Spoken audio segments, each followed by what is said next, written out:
Welcome to our channel. Today we how to withdraw from Substack paid subscription payouts in the USA. Full guide step by step clearly. To withdraw from your Substack paid subscription payouts in the USA, begin by logging into your Substack account. Navigate to your account dashboard, where you manage your newsletter settings. Locate the settings option on the left-hand menu and click on it. In the settings menu, find the payouts section. You will see an overview of your earnings and the payout process. If you haven't already set up your payment details, you will need to do this first. Click on the Payment Details or Add Payment Method option. Choose your preferred payment method, typically either bank transfer or Stripe. If you select bank transfer, enter your bank account information as prompted. For Stripe, you will be redirected to the Stripe website to complete the setup. After your payment method is set up, return to the Payouts section.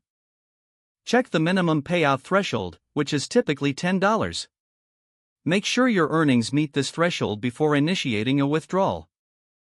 When you are eligible, select the Request Payout button. Review the amount you wish to withdraw. Confirm that all of your payment details are correct. Submit your payout request.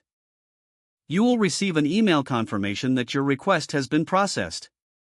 Payouts are typically processed within a few days. Check your bank account or payment platform for the funds. If you encounter any issues, refer to Substack's support resources for assistance. If the page does not load, refresh the browser or try again in a private or incognito window.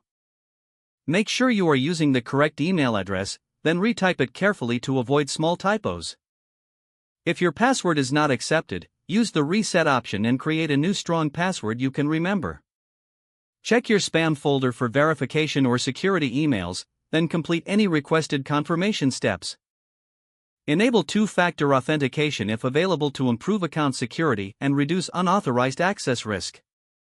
After signing in, review your profile details so your contact information and settings are accurate and current.